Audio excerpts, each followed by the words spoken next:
Welcome. Well, you are at home with Jim and Joy, and you are an important part of our EWTN family, and we want to wish you a blessed Lenten season as we celebrate Ash Wednesday today. And I pray that this would be the greatest Lent of your life. So make it that.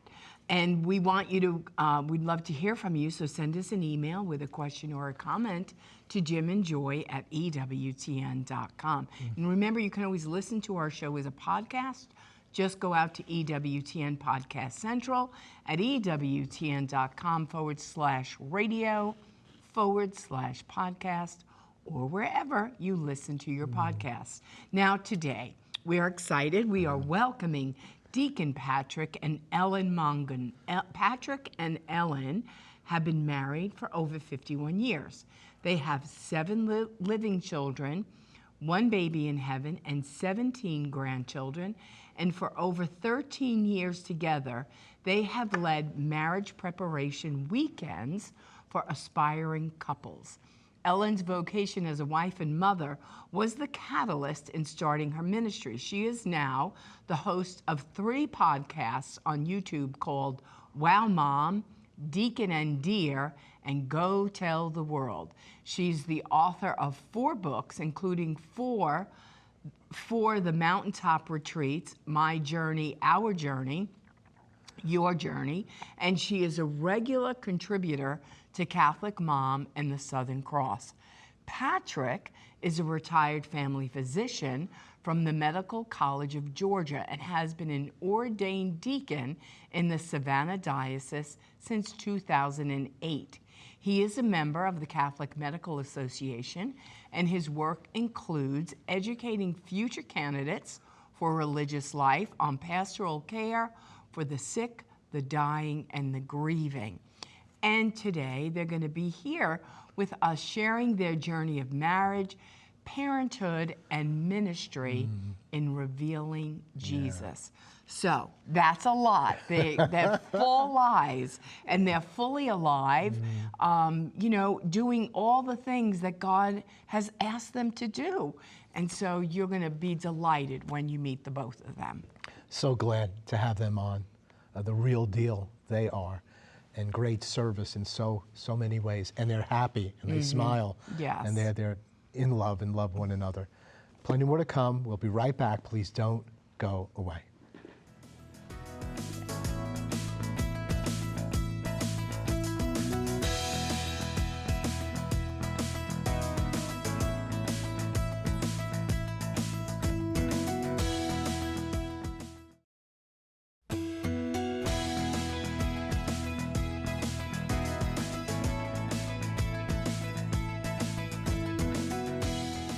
Welcome back. Well, you're at home with Jim and Joy, and our guests today are Deacon Patrick and Ellen Mongan. You could go out to the website, ellenmongan.com. Well, we are excited to have the both of you here all the way from Savannah, which is in the southeast, and it's lovely. But you know, this is the first time you are appearing on EWTN, and we're excited to have you both. But we want you to tell our family about your story, your journey. You're a doctor, a deacon, a wife, a mother. So tell our family all about you both. Well, we're excited to be here. Always excited to be able to talk about Jesus and what he's done in our lives. And Ellen, who I married, was a weak Catholic at the time we got married, and I was not a believer at all. And certainly I attribute the Holy Spirit helping me to become a Catholic and a Christian. And surprisingly, this happened in Utah. Oh, wow. Where I met Jesus. And Jesus said to me, he's very clear in terms of this idea in my head that I need to move back near family, because we were out there, and move back towards the east, and find strong Christians to live with. Okay. And Ellen clearly played a part in that happening to me. Thank you. I met Laura 7 in the Eucharist, and I was going to be a nun. But then I thought, well, before I become a nun, I'd like to be a flight attendant, right? Because it made more sense to me. You could be the flying nun. I was and so I moved down to Miami as a young girl, 19, and my roommate, Peggy Syke, now Cedric. My friend Still for Life, she introduced me to her cousin. She had a cousin down in Miami, and we were going to have dinners with them when the flight attendants couldn't go home for, holidays or Sunday. And so Pat was her cousin, and she actually had his eye on him a little bit if she was a show. I don't know what she'd say. But I didn't know. They're fourth cousins, right? And so I'd always come in, and they'd be having like a little dinner at the apartment, and I was just with other guys. And he actually came one day, right? And knocked at my door, so I thought he was coming to see his cousin, and he came to see me. There you go, smart man. And I bet you can't guess what his first gift to me was. Which was? I thought it was going to be a diamond ring, but it was a chess set. She told me she liked chess. Oh, okay. How romantic is that? But anyways, we've been She married. lied. I didn't know. Anyways, we have been married a long time, and during our older age, we found that we're so opposite. But in reality, a marriage that is opposites, they attract, and they either drive each other crazy, or they can get and learn from one another, which we try to do, right? We like to say it's iron sharpening iron, That's- and the sparks fly. There you go. We say that because we have so many gifts that are opposite too. So if it's like certain things, Pat will take care of it, others I will. But we're so glad because I would never have met Pat had I been a nun for one thing. And I think I would have been a good nun, but he said I would not have been. Anyways, we're glad to be on the show, and thank y'all for inviting us. So Pat, you're a doctor, so tell our family about your medical journey. Yeah, so I went to college, went to 4 different colleges, never got an undergraduate degree, believe it or not, because you didn't have to necessarily have an undergraduate degree if you had all the coursework done. And I went to the University of Miami School of Medicine after going to, like I said, 4 different undergraduate college. Actually dropped out, did construction work for a while before I continued back to school, and decided family medicine. And the big thing that motivated me was my grandmother had a lot of health issues, and there was a part of me that always thought, maybe I could do a better job in terms of taking care of people than she seemed to get the care that she needed. And so it motivated me to go in. And I tend to think big picture, so I wanted to be a family doctor who did it all. I didn't want to focus on one particular area. And you've done you were teaching, a lot of teaching through your career, and I noticed in your bio and resume that you even now as a deacon do some sharing about, death and dying and so on. Share a little bit about that. Yeah, I felt like obviously having the medical knowledge and then again the theological and moral, and I actually taught medical ethics in the medical school, Medical College of Georgia, and believed that I could bring that to bear in terms of helping deacons in their formation. And so, because being a physician actually fits pretty good with being a deacon in terms of caring for people, obviously caring more for the spiritual aspects of people rather than their physical health. And after becoming a Catholic and Christian, I would pray with my patients, and I wouldn't force it on them, but I'd ask them, it's okay if I would pray with you, and I would do that. And so seeing, people dying, and for us, I felt like also bringing that is the fact that we lost a child, at birth, and had lost parents, and so this wasn't just some theoretical aspect of life, but it was very real to us in terms of being able to share the personal experiences, and so teaching about of dying, even for deacons, they don't always necessarily have all the personal experiences that a physician would have at the end of life. Well, tell us about your call to the diaconate, because here you are, you're doctor, husband, father, you got a lot going on. So does Jesus just come and tap you on the shoulder and go, you'll be a great deacon? Actually, in the Savannah Diocese, they hadn't had a class for a long time. They'd only really had one class. And I was 61 when I was ordained. So I thought, I'm too old.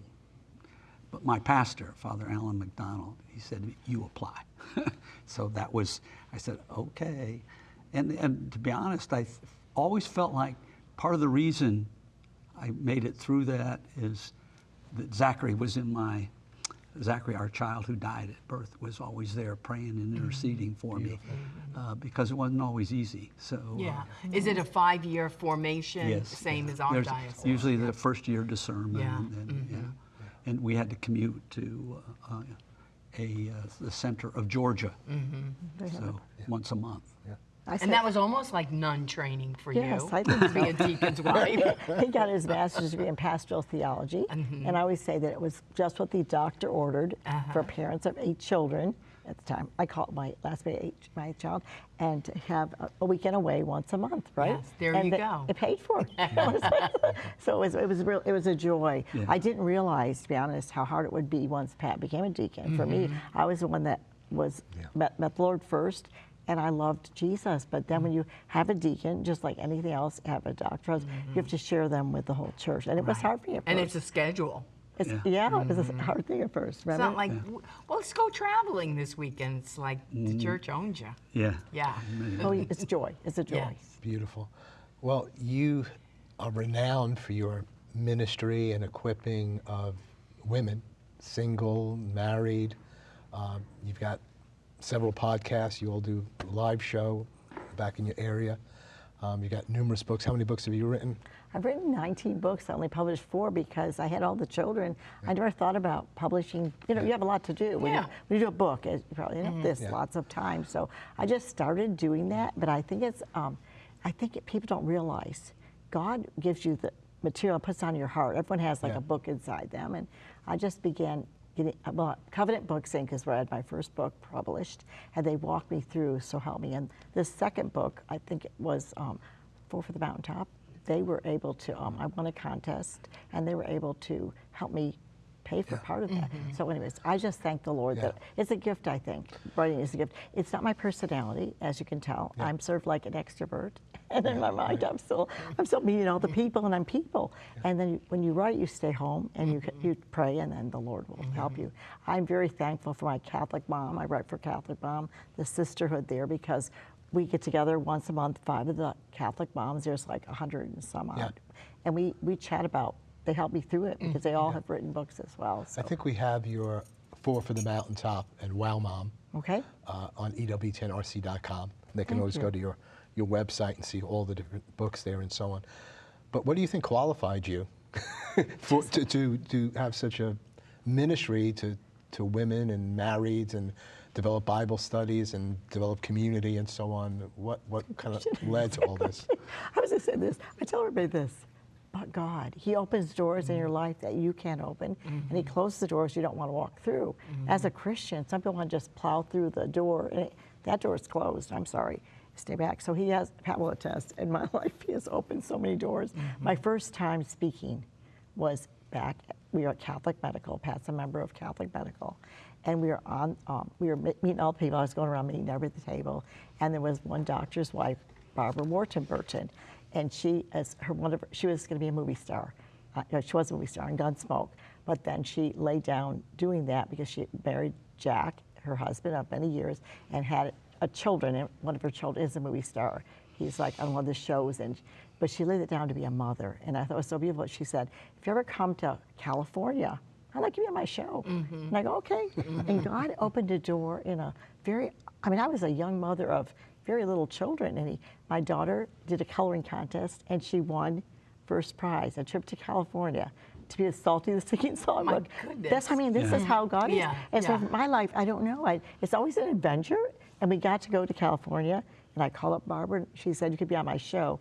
Now, the first time on air, here's who I was. Blub. I was a wreck. I thought it was Charlie Brown without the voice, right? And I go, but Barbara was so kind, and she sent me the tape. She says, I prayed so hard. She said, for some reason, the tape, the first few minutes, they were just appeared. They're like, you can't hear anything. And I was so grateful. I've always, since I was a little girl, He follows me around, and God has helped me. I'm not qualified like Deacon Pat. He has a title and a degree. I'm not that person. I'm just me. I show up as me, and God uses you. He uses me. That's all I can say. But she's the creative one. She, you know, in terms of her writing. I help her with it, but I'm just trying to make sure people can understand it. But she's really very creative in terms of her writing, and I think that's the gift that God has given her. I'm a creative genius. Well, beautiful. Well, and it's so beautiful to be able to mentor and disciple young women, right? Because the world, they don't know who they are.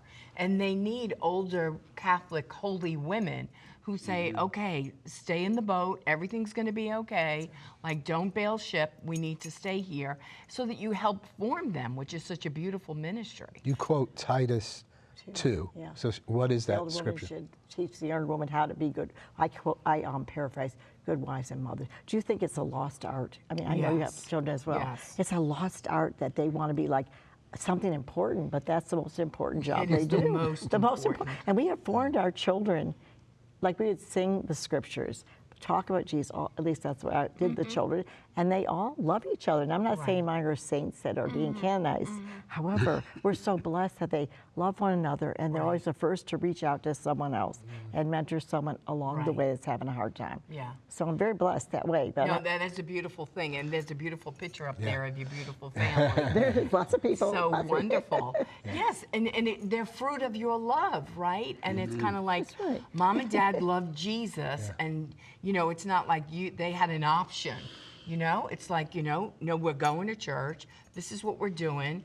And at our house too, it was like no Bible, no breakfast. Well, that's good. Yeah, well, good. yeah. And so we had a Bible study every morning, and then our kids, as they got older, they would lead the Bible study, you know? See, that's important. And so now they're out from us, and you hope and pray they're doing the same thing with their children, but somebody's got to teach them. Don't you think it's the best thing to see them? Like we sang a lot, so I'd wake them up with, wake up, you sleepy head. I couldn't sing. You're right. No one told me, don't sing before 10.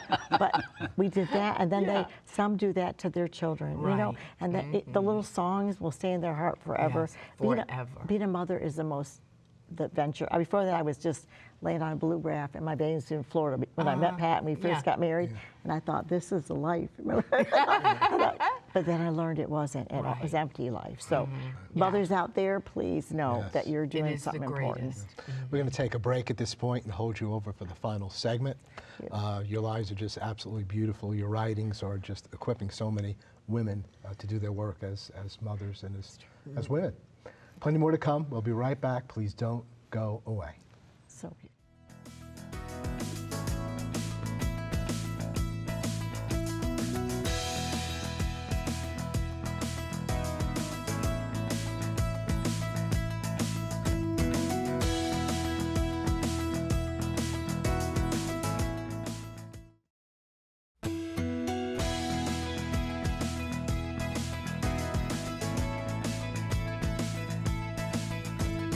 Welcome back. We're wrapping up our conversation with Deacon Patrick and Ellen Mongan.